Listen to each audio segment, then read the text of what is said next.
Pakiramdam ko talaga, Marino, nagrambulan or nagsuntukan na yung mga bitok sa aking tiyan. Kasi sobrang gutom na ako. Char. Hello everybody, every all. How are you today and how are you tomorrow? Long time no see, but now see now. Update vlog for today, Madi. At dahil nagutom si Madi, kaya ito nagluluto ako ng gulay. So magulay-gulay muna tayo for today's video, Madi, no? Kasi may gulay man tayo dito. Dala pala ito ng aking tapulan na kapatid na si Mike nila, nagtrabaho na ngayon sa Dipolog City kasi nakakuot na naman sa kanyang lubot. Nilaga ko lang pala yung gulay, Marino, para sabihin naman ng ibang mga marites na healthy living tayo for today's video. Pero ang totoo talaga niyan, Madi, humba talaga yung cravings ko for today's video. Oy, kaso wala namang nang invite sa akin na birthday, Madi. Wala naman atang handaan, kaya mag-intay na lang ako, Madi. Oy, kung kailan may handaan na naman. Para makakain na naman ng humba si Madi.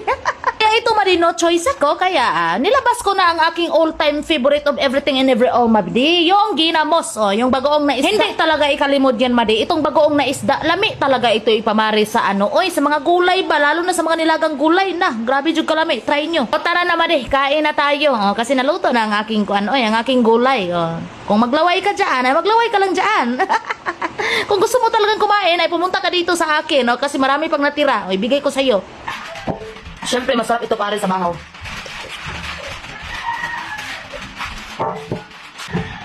Cheers! Wow! Talong. Check natin, baka may uod.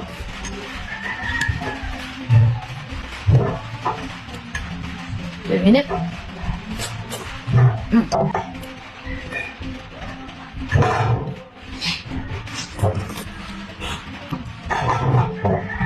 Carrots. Sarap, yung broccoli talaga yung pinakabit ko.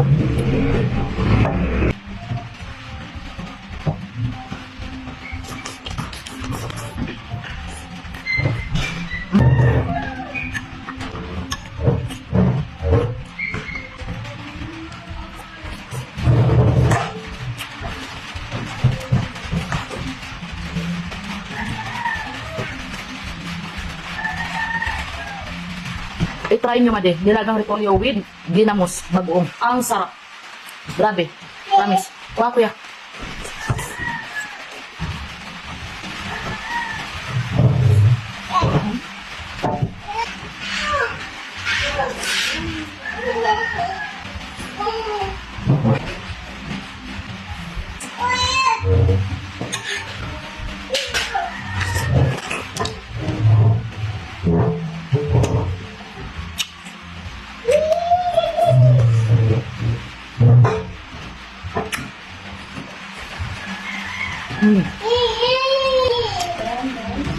Grabe, Madi. Ang anghang. Maanghang siya pero masarap kainin.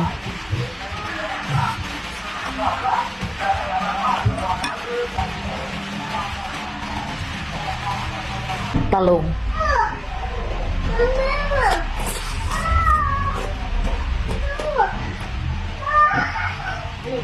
Kainit.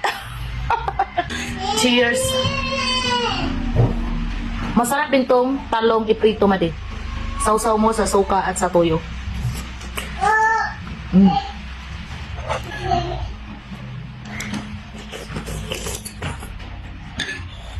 Last bite.